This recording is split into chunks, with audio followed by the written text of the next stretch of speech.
appraisers already oftentimes have a very bad reputation, whether it's deserved or not. And I think we need to have good press, not poor press. So this is the last place where we can really shine, and we can either bring our A game and do work that exceeds our clients' expectations.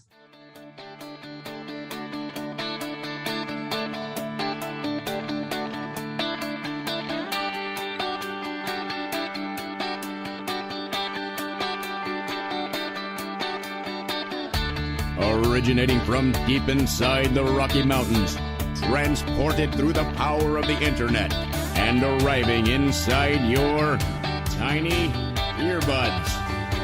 It's the Appraiser Coach Podcast, helping appraisers increase their efficiency, quality, and make more money.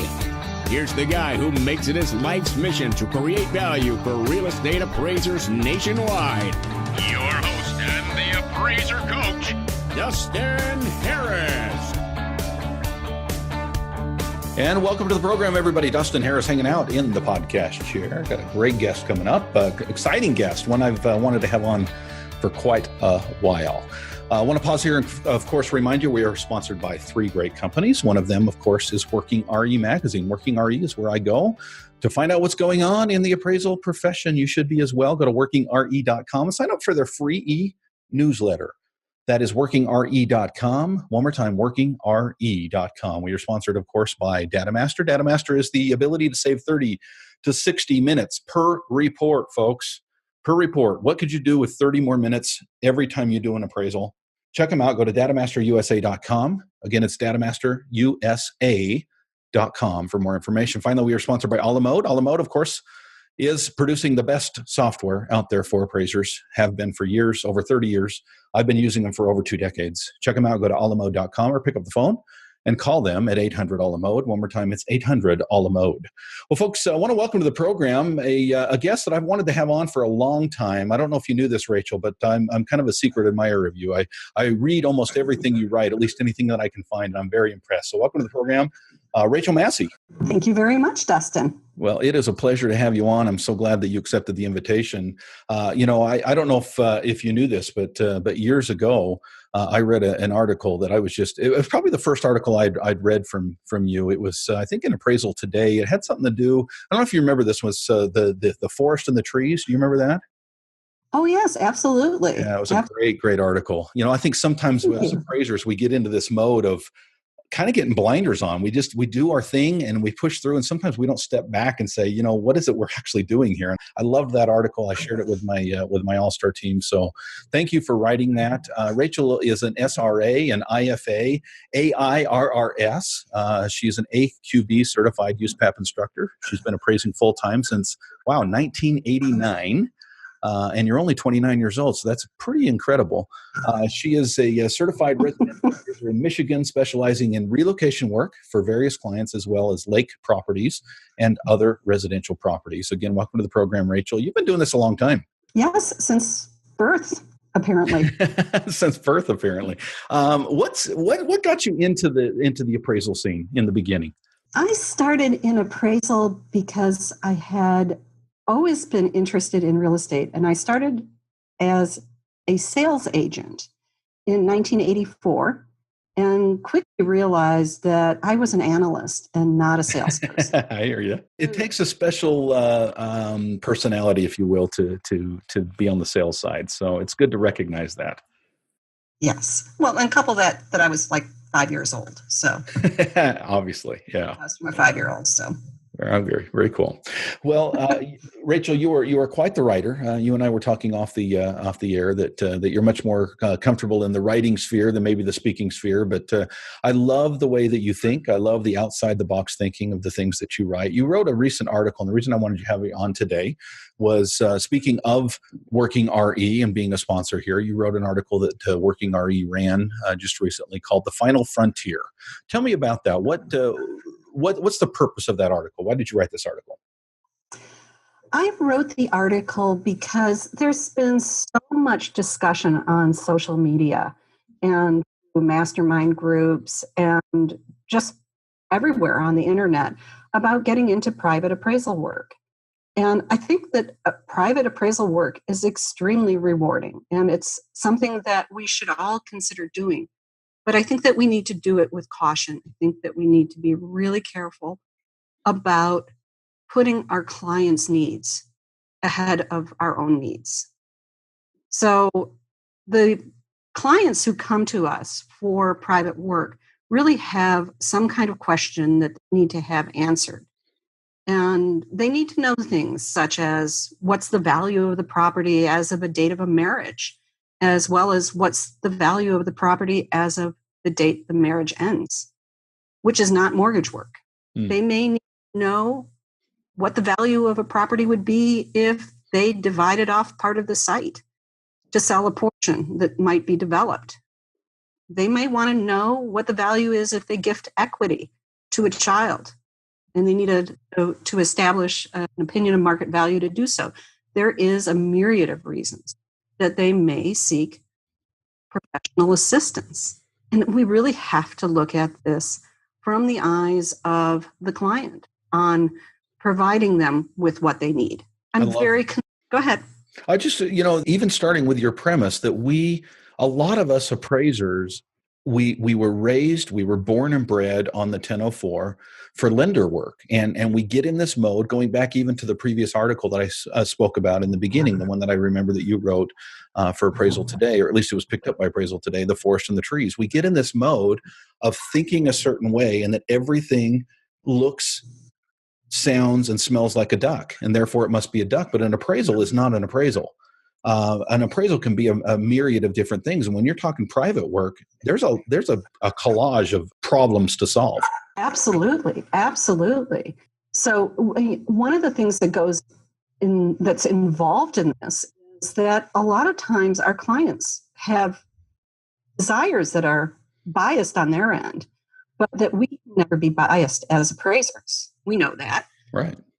I mean, I really wrote this article because I wanted to encourage appraisers to consider doing private work, but I wanted to also encourage them to do so in a manner that is really bringing their A game and working on behalf of their client. And working on behalf of their client doesn't mean that you meet a number that they want, but that we develop our appraisals in a manner that follows what the definition of an appraiser is, which is one who's expected to perform valuation services competently and in a manner that's independent, impartial, and objective. Love it. So I introduced your article as called The Final Frontier, but I think the full title was Private Appraisal Work, The Final Frontier. Why did you call it The Final Frontier? What do you mean by that? This is because I like Star Trek. I love it. I figured Star Trek was going to come into this. So Star Trek had the space, The Final Frontier. And I just thought that was so catchy. And I brought this article up with my friend Don Boucher, who's another appraiser. And he reminded me that private work isn't actually the final frontier, it's the first frontier. Because we did work for private individuals before we really started to come into being in the lending world. But I just like the play on space, the final frontier, so I called it private work, the final frontier. Love it. What I mean by the final frontier is that this is the chance that we have to shine. And if we do this work in a manner that is slipshod, we really run a risk of ending up looking like used car salesmen and attorneys who have terrible reputations, deserve not. And appraisers already oftentimes have a very bad reputation, whether it's deserved or not. And I think we need to have good press, not poor press. So this is the last place where we can really shine, and we can either bring our A game and do work that exceeds our clients' expectations, or do slipshod work and run the risk of looking pretty awful. I love how you bookend that with it's not just the final frontier, but it's also the first frontier. It should be. But I find that so many appraisers, again, they're born and bred on the 1004. They're born and bred on checking the boxes and different things. In fact, I just had a conversation last week on a bigger scale. There were I don't know, 20 appraisers on a call. And one of the questions came up, well, what form would you use for that? We were talking about some private work. And the question is, well, what form would you use for that? And I love I didn't even answer the question, but one of the other appraisers answered the question, said, well, you don't have to use a form. What about a restricted report? What about a letter format? And it was almost like, some appraisers step back and we don't even think that direction because we're so used to doing form filling, if you will, that sometimes we forget that it doesn't have to be a form. It's more about the appraisal process. That's standard Absolutely. one. Standard two is how you actually report it. But sometimes I think, correct me if I'm wrong, Rachel, with your own experience, but sometimes I think as appraisers, we think about the form first and then the process second. Absolutely. I agree entirely with what you're saying. You're absolutely precisely correct. It's the appraisal process. Mm-hmm. Yeah. So with this changes, and you alluded this up front, you started with saying, a lot of appraisers are moving toward non-lender work. And I think that that's obvious. The AMCs, that model that we've been used to, a lot of things are changing. More desktops, more hybrids, but a lot of appraisers are saying, you know what? I don't want to do that side of things anymore. I don't want to do the lender side of things. It's changing too much. I don't like the bifurcated product. I don't like the desktops. I don't like the risk that I run in putting my name on something like that. So I'm going to focus on agents. I'm going to focus on attorneys. I'm going to focus on homeowners. What are some of the positives of heading in this direction in your mind with an appraiser and an appraiser's business? Okay, so some of the positives are that you have a client who really needs a truthful answer. And they need a truthful answer because anything less than truthful is just a waste of time. That's a real positive. The ability to set our own path of what we want to do. We want to do attorney work. Great. Do we only want to work with buyers? Well, that's great too. What about if we don't want to work with any buyers? Great. Pre-listing appraisals. No pre-listing appraisals. Appraisals for before and after values. That's a terrific niche. Appraisals for eminent domain. Great work. Estates. Gifting. There's so many different opportunities out there for residential appraisers who are willing to bring on their best work. But it's a lot of work. Yes. I love this enthusiasm. Yeah. Yes. I love it. I think appraisers sometimes, especially if they're more technician minded and not necessarily business owner minded, they fear this extra work. In other words, they're so used to just, for lack of a better term, sitting by their fax machine and waiting for the orders to roll in. But this is a different mindset. The private work, gathering private clients, selling yourself, if you will, as you talked about. It's not just about punching boxes and filling in a form for a specific purpose. There's different purposes, and you have to gain a reputation. You've got to get stars next to your name on the Google reviews. You've got to have a website. So much goes into this that I think a lot of people, they don't venture into that world because it's just too much. It's too scary, if you will. That's correct. So what would you say are some cautions, Rachel, that you would give? I know that as you, by the way, I would highly recommend everybody read your article in Working RE Magazine. Just go to workingre.com and type in The Final Frontier. Read this article. But just to give people a little bit of a sneak peek, if you will, what cautions would you offer appraisers who are looking to maybe they've never done non-lender before, but they're looking to possibly move into that world? I guess one of the cautions I would have would be don't jump in with both feet without looking where you're jumping. So if you are being hired to do expert testimony and don't like it, don't do it. It's better to pass on it. I love it. That's one. I don't like expert testimony. I'd rather not do it. Yeah. I will do it if I need to. You have to overcome some things. If you have difficulties communicating, which a lot of appraisers do, they're very uncomfortable writing. Sure. And private work, I think, is extremely communication heavy. Mm-hmm. And somebody who doesn't like to write might find that this is a difficult path to go. If the appraiser's antisocial or overly confrontational, and we all know appraisers who can be that way, you might want to either reconsider your stance of being confrontational or antisocial or not do that kind of work. Mm-hmm. We're going to end up delivering unwanted news quite often. Somebody hires us and they don't like our opinion of value. we have to be able to diffuse some tense situations at times. It really comes down to communication and really building a rapport with our clients. So knowing your talents, knowing your limitations, and making decisions moving forward. In other words, I don't want to put words in your mouth, Rachel, but it almost sounds like you're saying that appraisers are so used to, those of us who work for AMCs are so used to doing things a certain way that, okay, maybe things are changing with the AMC world, so I want to spend more time out here in the final frontier, if you will, going into the private world. But your caution would be to step back, understand what it is you're getting yourself into, because it's not lender work. It's very, very different, and it takes a different skill set. So you need to understand your talents and your limitations, right?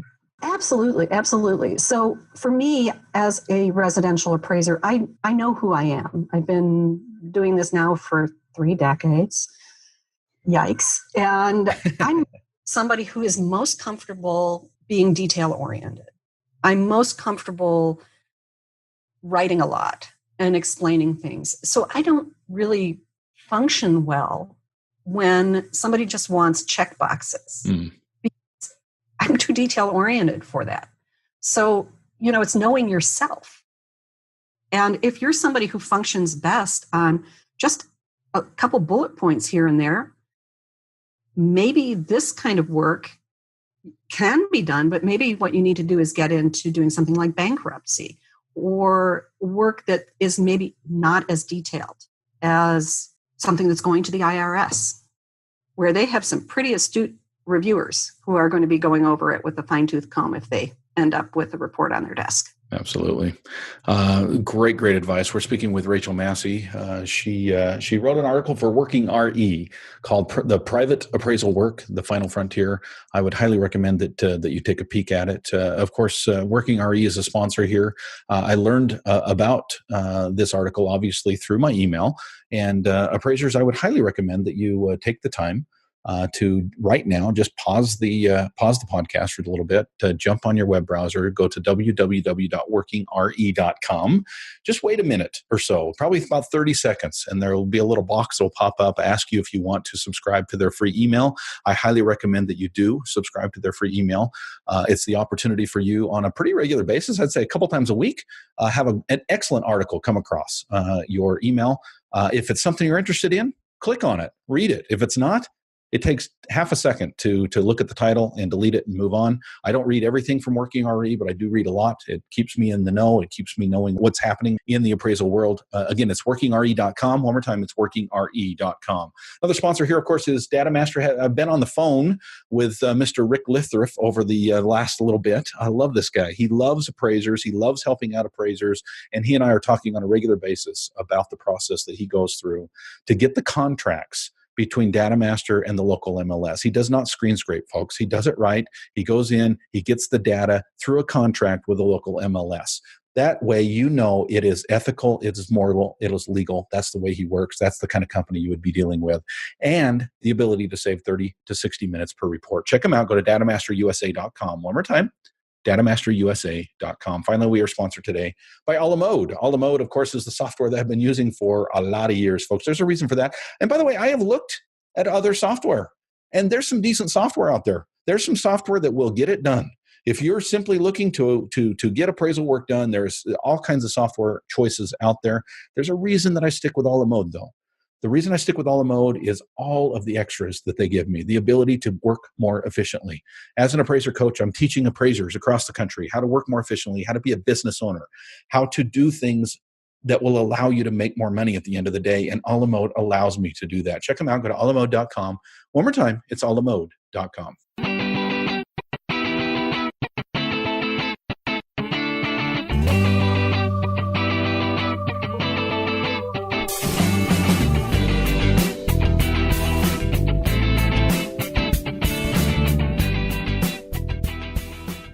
All right, folks, welcome back to the program. I want to welcome back Rachel Massey, who wrote an article in Working RE called Private Appraisal Work, The Final Frontier. I would highly recommend you go to workingre.com, pull up this article, and check it out. Welcome back to the program, Rachel. Appreciate you being on. Thank you. So I want to get into the guts, if you will, of your article a little bit. I don't want to dissuade people from reading it, but I do want to maybe touch on a few talking points, if you don't mind. As we get into private work, and that's what we're talking about today, is shifting. A lot of appraisers right now are shifting from the lender side to the non-lender side. And I love your cautionary tale to say, you know what, you need to understand your personality. You need to understand this is a different animal. And one of the things that it takes in some, not all, private work, again, I think you can find a niche if you're not a people person, but it's pretty important in private work to network with other professionals, B2B networking, if you will. For those who have not done private work, or for those of us rather who have, we understand this. But what advice would you give to individuals who have not done private work before regarding networking? Well, I think networking is just a beautiful thing. I love networking. It gives appraisers who tend to be solitary folks working in their basements, or at least those that I know. Yeah, I mean, we're reclusive. Been there, done that. To get out there, mingle. You and I met at a social event, didn't we? You remind me. Yes, we had dinner at the Valuation Expo in Vegas. Oh my gosh, yes, I completely forgot about that. You're right. Thank you for reminding me. Yeah, that was fun. Yes, it was fun. And so that's a networking opportunity. The networking opportunities are out there. There's lots of them. So there are opportunities such as Value Expo and the Appraisal Institute's annual summit. I go to the Relocation Appraisers and Counselors, or whatever we're called now, RAC. Their meetings. Those are excellent networking meetings. Also networking with agents. We have to talk with agents. We're confirming our sales. We are verifying information. It's a great time to network because agents refer business. So I have a number of things that I do, but I'd like to know some of the networking that you do. Oh, I love it. I love it. She's turned the tables on me, folks. She's become the interviewer and I'm now the interviewee. I love it.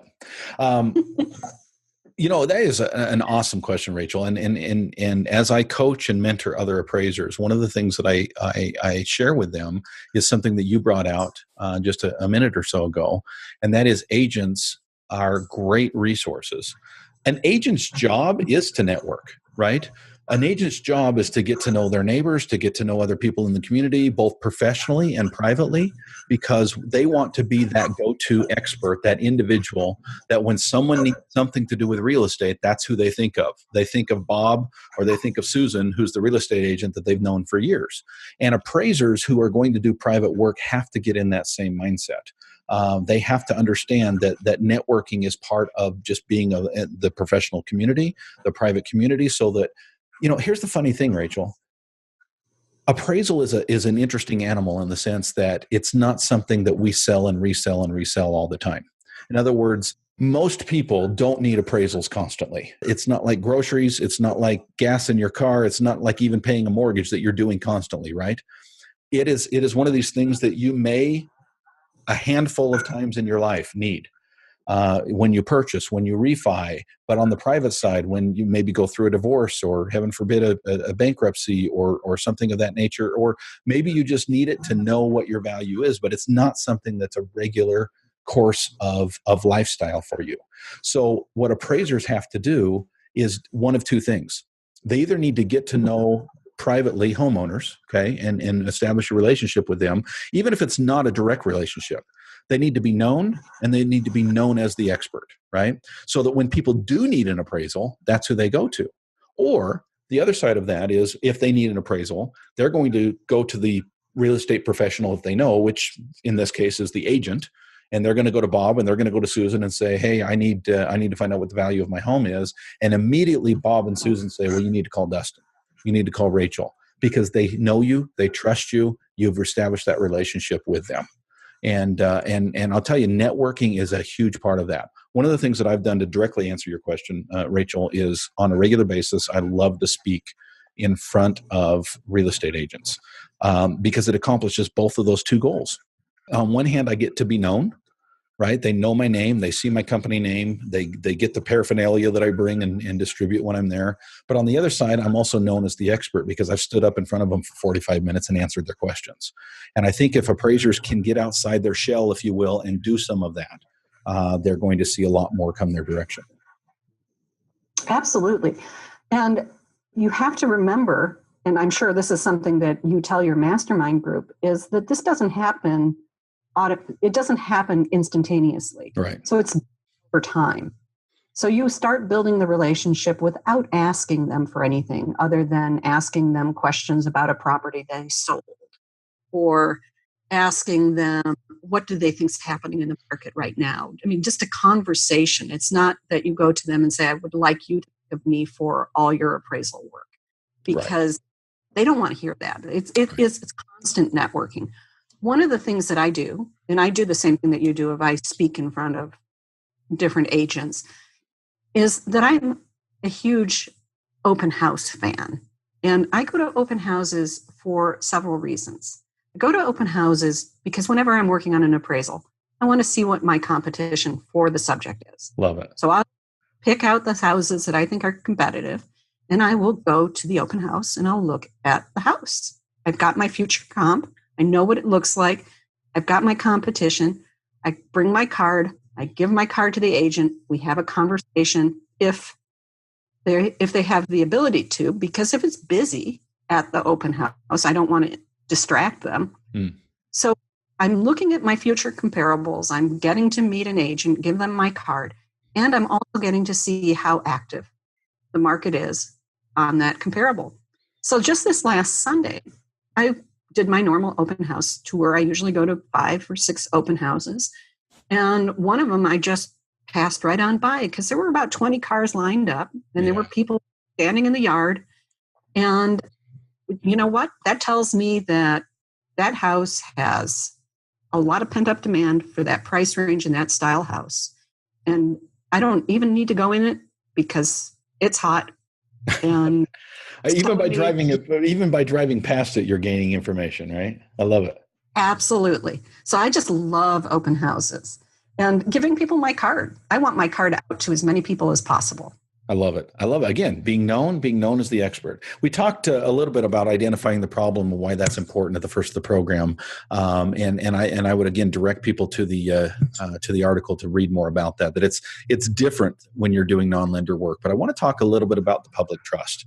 As we network, as we get out there, as we start to do this work, why should appraisers doing private work pay particular attention to the public trust side of things, which obviously is what USPAP is all about, right? Yeah. Well, I mean, they're hiring us to solve a problem. If we don't understand what problem they're trying to have us solve, how are we helping them? We're not. So we really have to identify what their problem is. And then not only do we have to identify their problem, but we also have to solve it for them, even if it doesn't mean coming up with a number that they like. So just for example, if we are hired by somebody who wants to know what they're going to be worth if they put on an addition, and we only look at the current value, well, then we're not meeting their needs. So if we look at the problem and we say, well, gee, the house right now, as it stands, is worth $100,000. And hypothetically, if this addition was done as of today, it would be worth $150,000. And they have a contract to do the addition for $100,000. So $200,000 for $150,000 value. Right. Part of it, we're not solving the problem. Yeah. Now that client may look at this and say, I really, really love this neighborhood. And to me, it's really worth it to just go ahead and be upside down in what I've put into the house. Or they may say, this just makes no sense to me and I hate my neighbor anyway. So this is a perfect time for me to decide to move. So at that point, we're actually really doing them a service, even though we're not hitting a number that they might want. So a service. If we fudged the numbers and managed to come up to that 200,000 mark, could you imagine how the client would feel? Right, the disservice that you're providing at that point. The disservice that we would be providing. So sometimes, the greatest kindness is to just tell them the truth. Actually, that's what we're supposed to be doing anyway. I love it. What's interesting about this, I've told this story before, so I'll just make it brief. Several years ago, I was on the stand testifying in a divorce case, and the other side, of course, had their own appraiser and pulled out the appraisal. And it was done, keep in mind, this appraisal was done for the divorce, okay, not for something else that they used for the divorce. It was just done for the divorce. And he pulled out a 1004. And started going forward. And I thought, man, the disservice sometimes that we appraisers do just because we don't think through what is the problem here? What am I trying to solve? Oh, absolutely. That brings up the point of the forms that we use. And I know you had a recent conversation with somebody about the GPAR forms. Yeah. We don't have, as you said, we don't have to use forms. We can write narratively. We have different forms that we can use. We can have the GPAR. The Appraisal Institute has their general purpose form, which is the one that I use all the time. But heaven forbid, don't use UAD language. Don't use right. or in the UAD. Don't put in your reports about Fannie Mae and Freddie Mac. And nobody knows what a C3 is. Right. Don't use jargon. And if you do use jargon, explain what it means. Yeah. Absolutely. Any other advice, Rachel, that you would give appraisers who are looking to diversify? They've been in this lender world for years and years and years. They kind of see some changes coming. They think, well, maybe I want to dip my toe in over here on the private side. Anything else we haven't hit on so far that you would say they need to watch out for?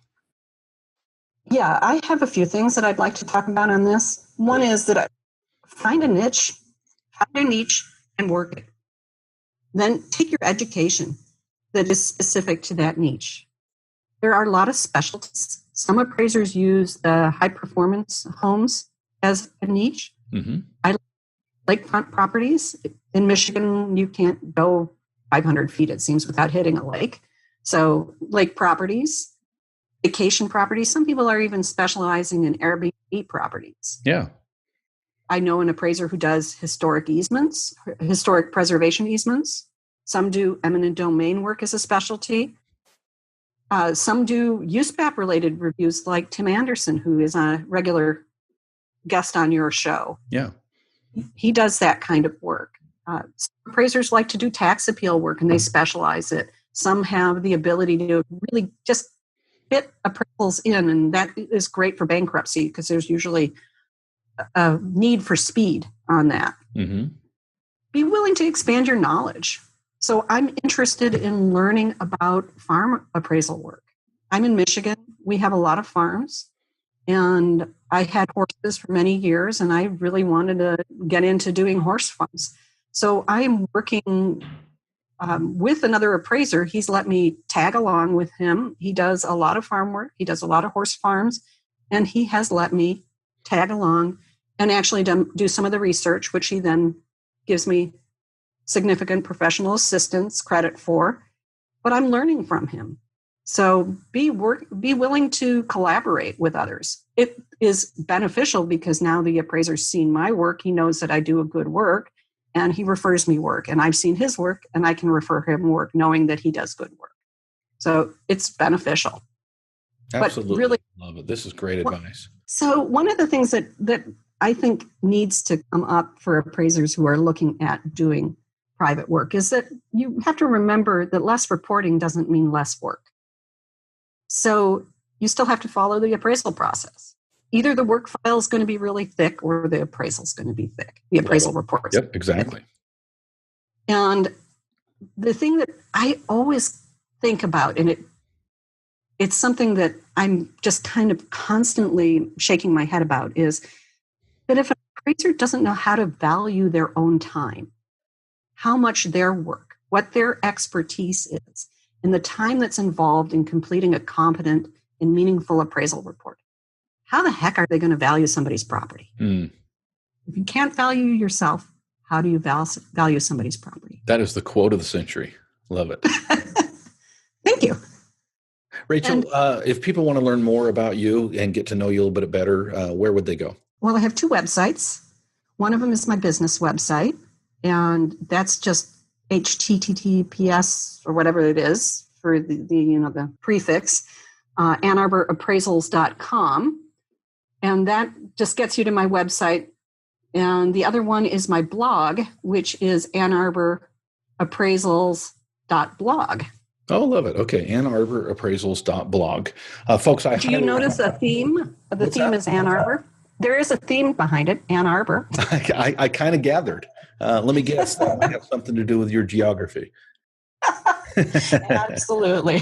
Love it. Well, for somebody doing lakefront properties and an expert in your arena, that sounds like a great website to have, folks. Rachel Massey has been my guest. She's a great author. Wonderful. Every time I've read something from you, Rachel, I've been impressed. I've learned something, and I think that appraisers need to go to your website. Give it to us one more time. It's Ann Arbor Appraisals with an S.blog. Yes, AnnArborAppraisals.blog, and the other one is AnnArborAppraisals.com for the website. Love it. Rachel Massey has been my guest today. Learned much from her. Folks, go to her website, check it out. Also, of course, go to workingre.com and just type in Final Frontier and you will pull up her article. Take a read through it. If you're interested in doing private work, a lot of great information there. A lot of information you're going to need moving forward. Speaking of which, I highly recommend that you also take a look at my website, theappraisercoach.com, and check out our Appraisal Academy. That is the ability to be able to meet on a regular basis, once a month, specifically with a bunch of other appraisers live and talk about non-lender work, talk about the direction that you're moving your business, and get ideas on how to be more efficient, more effective, and be successful as an appraiser moving forward. Again, thanks to Rachel for being on, and thank you each for joining us and listening in, and we'll catch you later. You've been listening to the Appraiser Coach podcast with Dustin Harris. If you like what you hear, please give us a 5-star rating and post a short review on iTunes. For more in-depth insider information on how you can make more money as a real estate appraiser, visit theappraisercoach.com and sign up for the All-Star team today. Thanks for joining us. And now, get out there and create some value. Absolutely. Really, love it. This is great advice. What else? Oh, I'm sorry. No, go ahead, please. I interrupted you. I'm verbose. I can talk as much, I guess, as I can. Continue on, my friend.